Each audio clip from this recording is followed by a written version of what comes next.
نحمده ونصلي على رسوله الكريم اما بعد فقد قال الله تبارك وتعالى كما ورد في سورة التحريم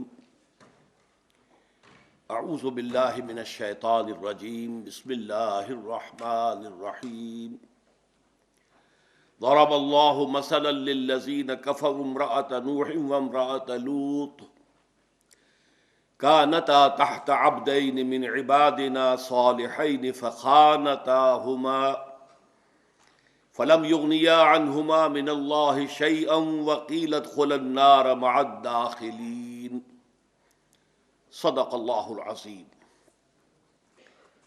رب اشرح لي صدري ويسر لي امري واحلل عقدة من لساني يفقهوا قولي اللهم ربنا الہمنا رشدنا واعذنا من شرور انفسنا اللهم ارنا الحق حقا وارزقنا اتباعه وارنا الباطل باطلا وارزقنا اجتنابه آمین یا رب العالمین۔ یہ سورہ تحریم کی 10ویں آیت ہے جو ابھی میں نے تلاوت کی ہے، اور یہ آیہ مبارکہ بہت سے اعتبارات سے قرآن حکیم کی اہم ترین آیتوں میں شامل ہے۔ اصل میں جو یہ آخری حصہ ہے، 3 آیات آخری جو ہیں سورہ تحریم کی، ان کا جو مرکزی مضمون ہے وہ یہ ہے کہ عورتیں بھی اپنے دین اور اپنے عمل کے اعتبار سے اللہ تعالیٰ کے ہاں مسئول ہیں، ذمہ دار ہیں، اکاؤنٹیبل ہیں۔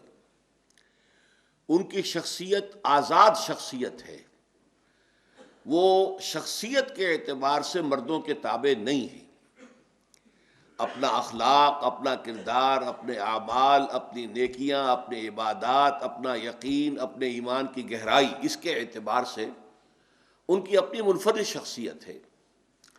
اصل میں ہوتا یہ ہے عام طور پر، اور مسلمان معاشرے میں خاص طور پر یہ بات ہو جاتی ہے کہ خواتین یہ سمجھ بیٹھتی ہیں کہ جو اگر ہمارے مرد جو ہیں وہ دین کا کام کر رہے ہیں، محنت کر رہے ہیں، کوشش کر رہے ہیں، تو گویا کہ ہماری طرف سے بھی ادا ہو گیا، ہم پر کوئی ذمہ داری نہیں، یا یہ کہ دینی اعتبار سے ہم اپنے مردوں کے ہی تابع ہیں۔ یہ بات جو ہے جس کی نفی کی جا رہی ہے ان آیات کے اندر، اور جو میں نے ہینڈ بل اس کے لیے شائع کیا تھا اس میں پھر خاص طور پر مزید حوالہ دیا تھا سورہ لہب کا، کہ اس سے یہ معلوم ہوتا ہے کہ ہر عورت کی اپنی ایک آزاد شخصیت ہے۔ یہ مسئلہ عہد حاضر میں بہت بڑی کنٹروورسی کا حامل بن چکا ہے۔ مساوات مرد و زن، یہ مغرب کا نعرہ ہے، اور اس نعرے سے ان کی مراد یہ ہے کہ ہر اعتبار سے مرد اور عورت بالکل برابر ہیں۔ اسلام کا معاملہ اس میں یہ ہے کہ نہیں، انتظامی اعتبار سے جب ایک مرد شوہر ہو اور ایک عورت اس کی بیوی ہو تو وہ برابر نہیں ہے۔ البتہ انسانی سطح پر وہ برابر ہیں، ایز ہیومن بینگز۔ ظاہر بات ہے کہ مرد بھی ہیومن بینگ ہے، عورت بھی ہیومن بینگ ہے، تو دونوں کا اس اعتبار سے کوئی فرق و تفاوت نہیں ہے۔ انسانیت کا شرف، انسانیت کی عزت، انسانیت کا مقام، اشرف المخلوقات ہونے کی حیثیت، یہ ساری چیزیں مشترک ہیں مردوں اور عورتوں کے درمیان، اس اعتبار سے قابل مساوات ہے۔ قرآن مجید میں 2 مقامات اس اعتبار سے بڑے اہم ہیں۔ سورہ آل عمران کا جو ہمارا درس تھا، جو کہ دوسرے حصے کا پہلا سبق تھا، اس کی آخری آیات، اس میں یاد ہوگا کہ ایک بڑی طویل دعا نقل ہوئی ہے اہل ایمان کی، جو 3 آیتوں سے بھی زائد پر پھیلی ہوئی ہے، اور اس دعا کے بعد اللہ تعالیٰ نے فوراً فرمایا فَاسْتَجَابَ لَهُمْ رَبُّهُمْ أَنِّي لَا أُضِيعُ عَمَلَ عَامِلٍ مِّنكُم مِّن ذَكَرٍ أَوْ أُنثَىٰ بَعْضُكُم مِّن بَعْضٍ۔ تو اللہ تعالیٰ نے اپنے ان اہل ایمان بندوں کی دعا کو قبول فرمایا، یہ فرماتے ہوئے کہ میں تم میں سے کسی بھی عمل کرنے والے کے عمل کو ضائع کرنے والا نہیں ہوں، خواہ وہ مرد ہو خواہ عورت، اور تم سب ایک دوسرے میں سے ہی ہو۔ یعنی مرد اور عورت میں یہ فرق و تفاوت تو نہیں ہے، ظاہر بات ہے کہ وہ بھی ہیومن بینگ ہے، یہ بھی ہیومن بینگ ہے۔ اچھا، پھر یہ کہ ایک ہی باپ کے نطفے سے بیٹا بھی پیدا ہوتا ہے، بیٹی بھی پیدا ہوتی ہے، ایک ہی ماں کے رحم میں بیٹے نے بھی پرورش پائی ہے، بیٹی نے بھی پرورش پائی، بعضکم من بعض، تم ایک دوسرے میں سے ہو۔ اس اعتبار سے کوئی فرق و تفاوت نہیں ہے۔ اس معاملے میں خاص طور پر میں تذکرہ کر دوں کہ عیسائیوں کی بہت بڑی غلطیوں میں سے ایک یہ غلطی بھی ہے کہ وہ کہتے ہیں کہ عورت میں روح نہیں ہے، روح صرف مردوں میں ہے۔ یعنی وہ جو اصل شرافت ہے انسان کی، وَنَفَخْتُ فِيهِ بِالرُّوحِ، جو حضرت آدم کے بارے میں فرمایا فَإِذَا سَوَّيْتُهُ وَنَفَخْتُ فِيهِ بِالرُّوحِ، کہ جب میں اس کو بنا لوں، اس کی تخلیق مکمل کر لوں، اس کی ناک پلک سنوار دوں، نوک پلک، اور پھر اس میں اپنی روح میں سے پھونک دوں، تو یہ مقام صرف مرد کا ہے، عورت کا نہیں ہے۔ جیسے حیوانات میں جان ہے، روح نہیں ہے، اسی طرح عورتوں میں بھی جان تو ہے، life is something else, روح is something else, spirit is something else, life and spirit are not the same thing. تو لائف تو حیوانات میں کیا، نباتات میں بھی ہے، اسی طریقے سے عورتوں میں بھی ہے، لیکن روح نہیں ہے۔ اسی لیے آپ دیکھتے ہیں کہ عیسائیت میں عورت کو مجسم شر قرار دیا گیا، ایو سے ایول کا لفظ بنا ہے، ایو حضرت حوا، اور ایول بدی، خرابی، برائی، شر، عورت گویا کہ مجسم شر ہے۔ یہیں سے ان کے ہاں پھر فلسفہ پیدا ہوا کہ شادی کرنا جو ہے گھٹیا کام ہے۔ اصل جو روحانی اعتبار سے بلند تر زندگی ان کی ہے، جو ساری عمر تجرد کی زندگی گزارے، شادی نہ کرے، یہ جنسی اختلاط سے اپنے آپ کو دور رکھے، اور گھر گھرستی کے چکر میں نہ پڑے۔ یہ ننھے ہیں اور یہ جو ہیں یہ مجرد رہنے والی عورتیں ہیں، اور یہ تجرد کی زندگی گزارنے والے مرد ہیں۔ اگرچہ کہ فطرت سے جب لڑتے ہیں تو پھر فطرت اکثر و بیشتر پچھاڑ دیتی ہے انسان کو، پھر جو کچھ ہوتا ہے بالفعل وہ خود ان کے ہاں جو تاریخ مرتب ہوئی ہے، ہسٹری آف کرسچن موناسٹسزم، تو اس میں بتایا گیا ہے کہ اگرچہ راہب خانوں میں بظاہر کہنے کو تو راہب مرد اور راہب عورتیں رہتی تھیں، غیر شادی شدہ مرد، غیر شادی شدہ عورتیں، لیکن ان کے تہخانوں میں حرامی بچوں کے قبرستان آباد ہو جاتے تھے، اس لیے کہ فطرت ہے انسان کی، ایک تقاضا ہے اس کا، اس کی جبلت ہے، اس کی طبیعت ہے، اس کی سرشت ہے، اس کی خلقت ہے، اس کا تقاضا ہے، اس کو پورا ہونا چاہیے۔ بہرحال اسلام جو ہے شرف انسانیت کے اعتبار سے تو مساوی قرار دیتا، مرد اور عورت کو اس میں کوئی فرق نہیں، لیکن یہ ہے، اور اسی کے حوالے سے پھر یہ نتیجہ نکلتا ہے کہ وہ بھی رسپانسبل ہے، جیسے مرد ذمہ دار ہے، جواب دہ ہے، وہ اسی طرح عورت بھی اللہ کے سامنے جواب دہ ہے، ذمہ دار ہے، اکاؤنٹیبل ہے۔ اور اسی طریقے سے قرآن مجید میں بیان کیا گیا ہے، سورہ نساء کی آیت نمبر 32 ہے، وَلَا تَتَمَنَّوْا مَا فَضَّلَ اللَّهُ بَعْضَكُمْ عَلَىٰ بَعْضٍ لِلرِّجَالِ نَصِيبٌ مِّمَّا اكْتَسَبُوا وَلِلنِّسَاءِ نَصِيبٌ مِّمَّا اكْتَسَبْنَ، مردوں کے لیے حصہ ہے اس میں سے جو انہوں نے کمایا، اور عورتوں کے لیے حصہ ہے اس میں سے کہ جو انہوں نے کمایا۔ اس آیت سے بھی غلط استدلال کرتے ہیں جدید جو لوگ ہیں کہ یہ کمائی دیکھو، عورتوں کے لیے بھی کمائی کا لفظ آیا، گویا کہ وہ کام کر سکتی ہیں، کما سکتی ہیں۔ تو اگرچہ اصولی اعتبار سے اسلام نے کوئی رکاوٹ نہیں لگائی ہے، عورت تجارت کر سکتی ہے، عورت کوئی اور کام کر سکتی ہے، لیکن بالفعل اسلامی معاشرے میں عورت کا یہ فنکشن نہیں ہے۔ کمانا اور جو بھی معاش کی جد و جہد ہے اس کا سارا بوجھ جو ہے اللہ تعالیٰ نے وہ مرد پر ڈالا ہے۔ عورت کا اور اس کی اولاد کا نان نفقہ جو ہے وہ مرد کے ذمہ ہے، شوہر اور باپ کے ذمہ ہے۔ لیکن یہاں اصل میں کسب سے مراد ہے نیکی یا بدی کا کمانا۔ قرآن مجید کی روح سے جہاں تک رزق کا تعلق ہے، معاش کا تعلق ہے، اس سے تو قرآن جو ہے وہ فضل کہتا ہے، یہ اللہ کا فضل ہے، وابتغوا من فضلہ، فَإِذَا قُضِيَتِ الصَّلَاةُ فَانتَشِرُوا فِي الْأَرْضِ وَابْتَغُوا مِن فَضْلِ اللَّهِ وَاذْكُرُوا اللَّهَ كَثِيرًا لَعَلَّكُمْ تُفْلِحُونَ۔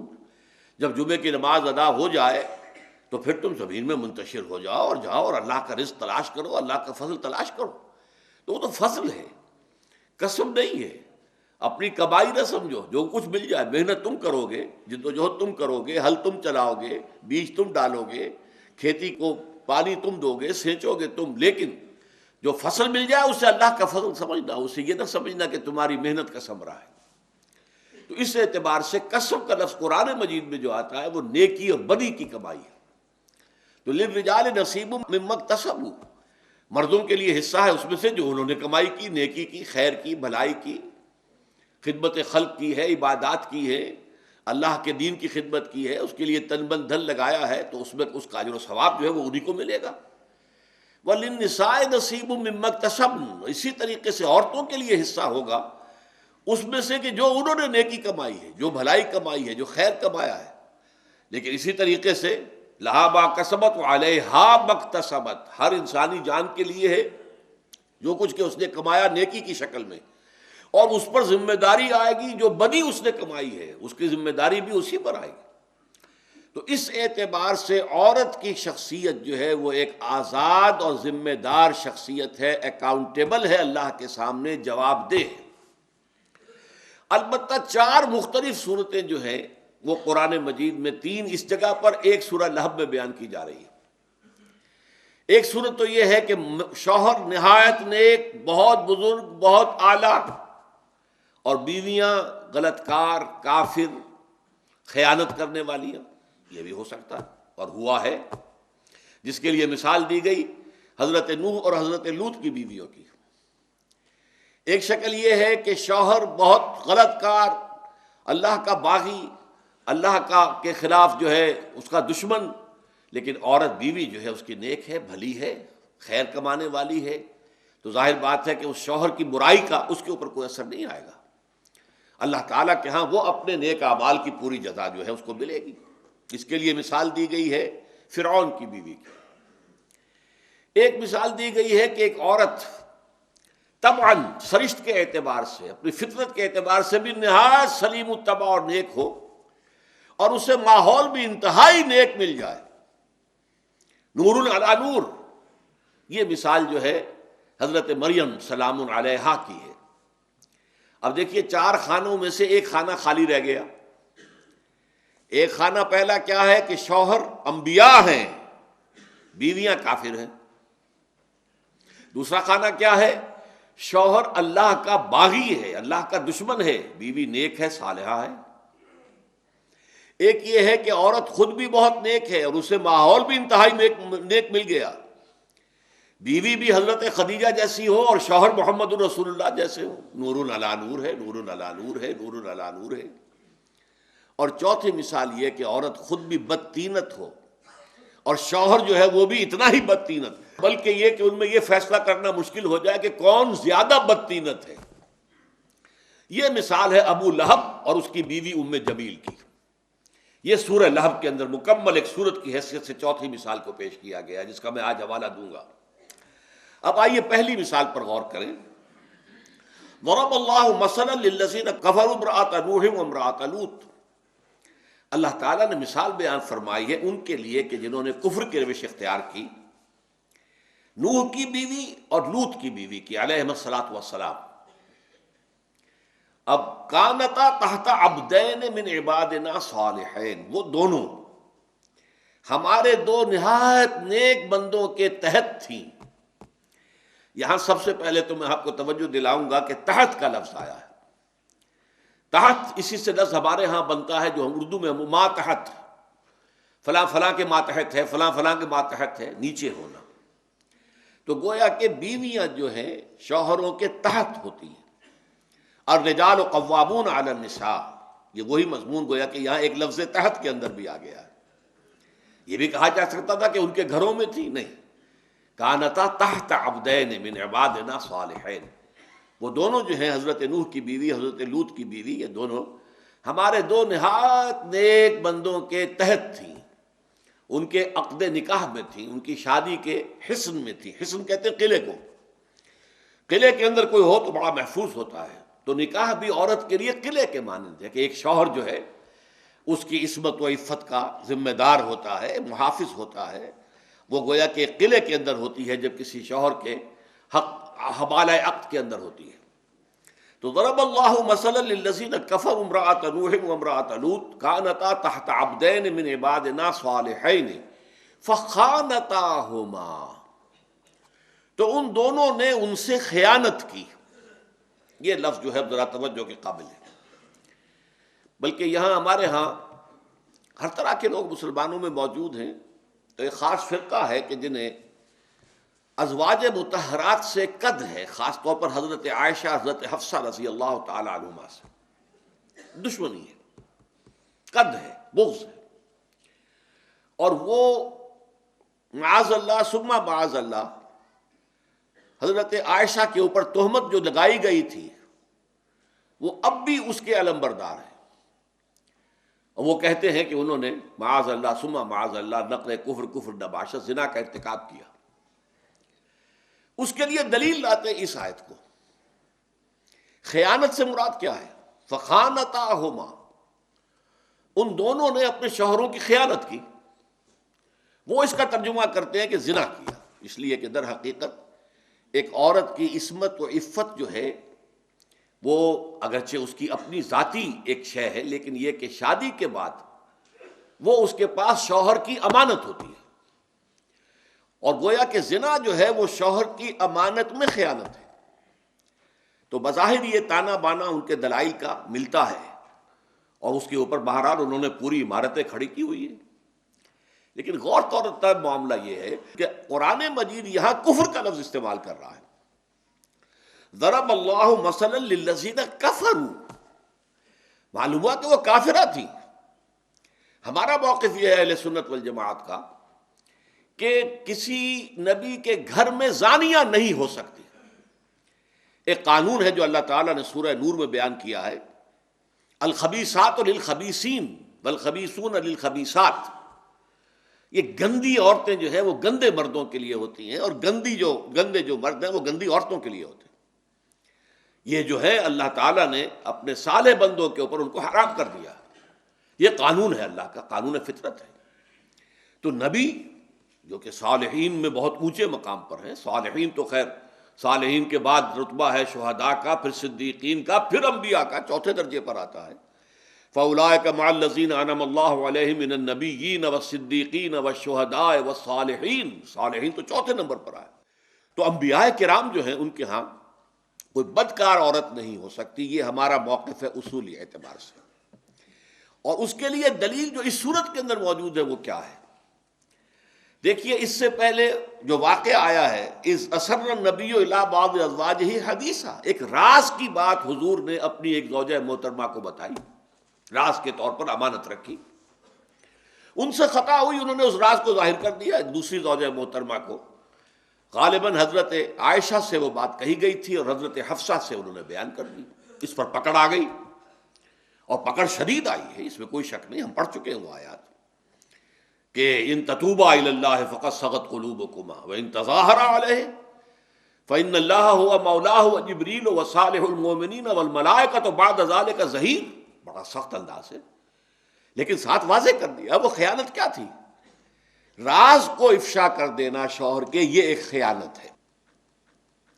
اسی لیے وہ جو آیا ہے سورہ نساء کے اندر، الرجال قوامون علی النساء بما فضل اللہ بعضهم علی بعض وبما انفقوا فالصالحات قانتات حافظات للغیب، رازوں کی حفاظت کرنے والی۔ ظاہر بات ہے شوہر کے رازوں سے بیوی سے بڑھ کر کون واقف ہوگا؟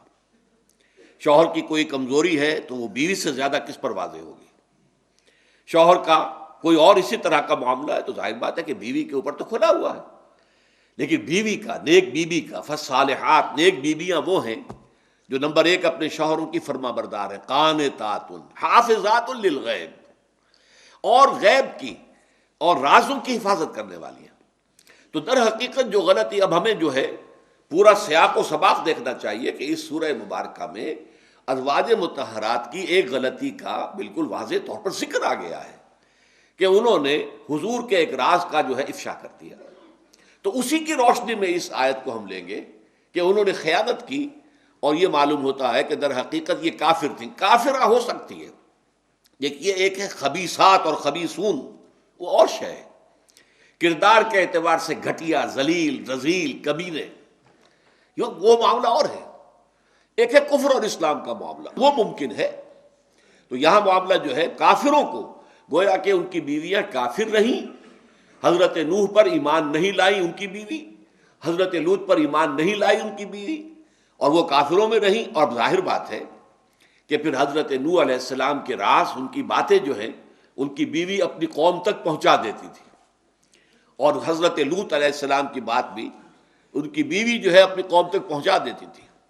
بلکہ بعض روایات سے معلوم ہوتا ہے کہ حضرت لوط کے پاس جب وہ دو فرشتے، دو نہایت حسین نوجوان لڑکوں کی شکل میں آئے تھے، تو ان کی بیوی ہی نے اپنے قوم کے سرداروں کو متوجہ کیا تھا اور مطلع کیا تھا کہ تمہارے لیے بڑا عمدہ جو ہے شکار آیا ہوا ہے، آؤ، اور یہ اسی کا فعل تھا۔ اس اعتبار سے اب اس کی تعریف جو ہے وہ یہ ہوگی کہ جنہوں نے خیانت کی، یعنی جنہوں نے اپنے شوہروں کے رازوں کو اپنے کافر ہم قوم لوگوں تک پہنچایا۔ ضرب اللہ مثلا للذین کفروا امرأۃ نوح وامرأۃ لوط کانتا تحت عبدین من عبادنا صالحین فخانتاہما، یہ خیانت ان کے رازوں کی خیانت ہے۔ فلم یغنیا عنہما من اللہ شیئا، تو پھر وہ دونوں ہمارے بندے رسول تھے، نبی تھے، لیکن کچھ نہ بچا سکے ہماری پکڑ سے اپنی بیویوں کو۔ جب پکڑ آئی ہے، جب عذاب آیا ہے، تو قرآن مجید میں کتنے مقامات پر ہم نے پڑھا کہ فرشتوں نے کہہ دیا تھا حضرت لوط سے کہ آپ کے اہل و عیال نکل جائیں جلد از جلد یہاں سے، صبح قریب ہے، الیس صبح میں قریب، اور صبح کے وقت ان پر عذاب آ جانا ہے، نکل جائیں جلدی سے۔ لیکن آپ کی بیوی نہیں جائے گی ساتھ، وہ بیوی کافرہ ہے، وہ اپنے ان کفار قوم ہم قوم کے ساتھ وہ بھی برباد ہوگی، تباہ ہوگی، ہلاک ہوگی۔ یہی معاملہ معلوم ہوتا ہے کہ حضرت نوح کی بیوی کے ساتھ ہوا، لیکن وہ بیوی جو ان کے ساتھ بچ کر کشتی میں گئی ہے وہ مومنہ تھی، جس کے بطن سے پھر وہ تین بیٹے حضرت سام، حضرت حام، حضرت یافس، جن سے کہ پھر نسل انسانی آگے بڑھی ہے اور چلی ہے۔ وہ دوسری بیوی سوار ہی نہیں ہوئی اس کشتی کے اندر، جیسے کہ ان کا کافر بیٹا سوار نہیں ہوا، جس کے بارے میں کہا بھی انہوں نے یا بنی ارکب معنا ولا تکن مع الکافرین۔ جب وہ سیلاب آ رہا تھا اور پہاڑ جیسی جو ہے وہ موجیں اٹھ رہی تھی، تو حضرت نوح نے اپنے اس بیٹے سے کہا تھا، کنعان اس کا نام تھا، کہ بیٹے ہمارے پاس آ جاؤ، اب بھی ایمان لے آؤ، کشتی میں سوار ہو جاؤ۔ اس نے یہ کہا تھا، ساوی الی جبل یعصمنی من الماء، میں ان قریب اس پہاڑ پہ چڑھ جاؤں گا، وہ مجھے پانی سے بچا لے گا۔ تو ایک کافر بیٹا بھی ہلاک ہوا، اور ایک اسی کی ماں جو کافرہ تھی وہ بھی ہلاک ہوئی۔ البتہ جو مومنہ تھی وہ ان کے ساتھ بچی ہے، اور وہ اس کے ساتھ کشتی سے پھر اترے ہیں، اور ان کے تین جو بیٹے ہیں ان سے جو ہے نسل انسانی آگے چلی ہے۔ اب یہاں پہ خاص طور پر نوٹ کیجئے کہ انسانوں میں بلند ترین مقام ہے انبیاء اور رسول کا، لیکن وہ بھی کافروں کو نہیں بچا سکتے اللہ کے عذاب سے۔ حالانکہ اب کافروں میں اس سے زیادہ نزدیکی کون ہوگا؟ بیوی سے قریبی کون ہوگا؟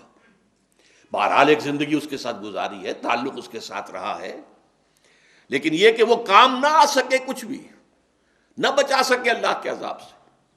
یہی ہے وہ حدیث جو میں نے آپ کو سنائی تھی اسی سورہ مبارکہ کے ابتدائی درس میں، کہ حضور اپنے ہاں کی خواتین کو لے کر بیٹھا کرتے تھے اور ایک ایک کا نام لے کر کہتے تھے، یا فاطمہ بنت محمد انقذی نفسک من النار فإنی لا املک لک من اللہ شیئا، اے فاطمہ، محمد کی لخت جگر صلی اللہ علیہ وسلم رضی اللہ تعالی عنہ، اے فاطمہ، محمد کی جگر کا ٹکڑا، اپنے آپ کو آگ سے بچانے کی فکر کرو، اس لیے کہ اللہ کے ہاں تمہارے بارے میں مجھے کوئی اختیار حاصل نہیں ہوگا۔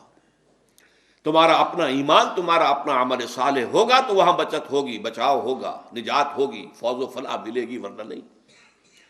یا صفیۃ عمۃ رسول اللہ انقذی نفسک من النار فإنی لا املک لک من اللہ شیئا، اے صفیہ، اللہ کے رسول کی پھوپھی، بچاؤ اپنے آپ کو، نکالو اپنے آپ کو آگ سے، جہنم کی آگ سے بچاؤ، اس لیے کہ میں قیامت کے دن اللہ کے ہاں تمہارے کام نہیں آ سکوں گا۔ تمہارا اپنا عمل ہوگا، تمہاری اپنی نیکی ہوگی، تمہارے اپنے اعمال ہوں گے، تمہارا اپنا ایمان ہوگا۔ تو یہاں بھی نوٹ کر لیجئے، فلم یغنیا عنہما من اللہ شیئا، یہ ماضی کا صیغہ جو استعمال ہو رہا ہے، در حقیقت یہ سمجھ لیجئے قرآن مجید کا اسلوب ہے کہ مستقبل کی وہ چیزیں جو حتمی یقینی ہیں، جو لازماً وقوع پذیر ہونی ہیں، تو عربی زبان میں حتمیت کے لیے، یقینیت کے لیے ماضی کا صیغہ استعمال ہوتا ہے، جیسے کہ یہ کہہ دیا گیا، ہو گیا، اگرچہ یہ ہونا ہے ابھی، وقیل ادخل النار مع الداخلین، کہہ دیا گیا کہ داخل ہو جاؤ آگ میں داخل ہونے والوں کے ساتھ، یعنی رسولوں کی بیویوں کو ان کے تعلق، ان کے شوہروں کا تعلق جو ہے بچا نہیں سکے گا اللہ تعالیٰ کے عذاب سے۔ ان کی اپنی شخصیت ہے، وہ خود ذمہ دار ہے، وہ خود ایک فرد نوع بشر ہے، وہ خود ہیومن بینگ ہے، وہ انسان ہے، ان میں بھی روح پھونکی گئی ہے جیسے کہ انسان مردوں میں پھونکی گئی ہے۔ یہ عیسائیوں والا عقیدہ ہمارا نہیں ہے کہ عورت میں روح نہیں ہے صرف جان ہے، جیسے کہ حیوانات میں روح نہیں ہے جان ہے صرف، بلکہ یہ کہ ان میں بھی روح ہے، وہ بھی ذمہ دار ہیں۔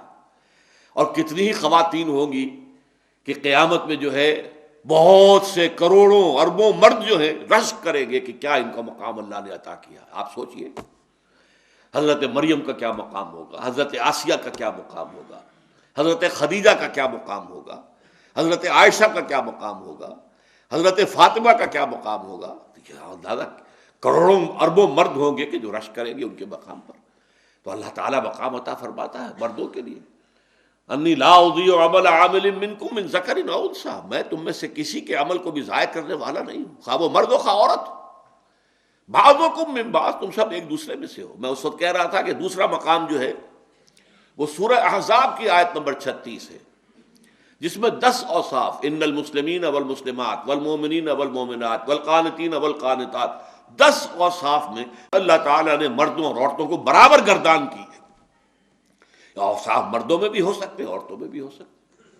مردوں کے لیے للرجال نصیب مما اکتسبوا وللنساء نصیب مما اکتسبن، جو انہوں نے نیکی کمائی، بھلائی کمائی، خیر، صدقات جو بھی ہے، ایک عورت کو جو کچھ اس کا شوہر دیتا ہے اپنے ہاتھ خرچ کے طور پر، فرض کیجئے کہ وہ اس میں سے اپنے اوپر خرچ نہیں کرتی، صدقہ کرتی ہے، خیرات کرتی ہے، تو اس کا جو مقام ہوگا وہ اللہ تعالیٰ کے ہاں اس کا اپنا ہوگا۔ اس اعتبار سے اس کی نیکی، اس کی بھلائی، اس کا خیر، اس کے نیک اعمال اسی کے لیے ہے، اس کو شوہر کو کوئی فائدہ نہیں پہنچنے والا۔ اور اگر شوہر غلط کار ہے تو اس کی غلط کاری کا کوئی وبال اس کے ذمہ نہیں آئے گا۔ علیکم انفسکم لا یضرکم من ضل اذا اہتدیتم، ہاں سمجھانا، بجھانا، دعوت، تلقین، واعظ، نصیحت، یہ امر بالمعروف نہیں بالمنکر، یہ کرنا ہے۔ اگر شوہر کو اللہ نے ہدایت دی ہے تو وہ بیوی کے لیے یہی کام کرے گا، اگر بیوی کو اللہ نے چن لیا ہے کہ پہلے اسے ہدایت نصیب ہو گئی ہے تو وہ شوہر کے لیے یہی کام کرے گی۔ لیکن ذمہ داری نہیں ہے، ذمہ داری علیکم انفسکم، ہر ایک کے اوپر اصل ذمہ داری جو ہے وہ خود اپنی ذات اور اپنی جان کی ہے۔ بارک اللہ لی ولکم فی القرآن العظیم ونفعنی وإیاکم بالآیات والذکر الحکیم۔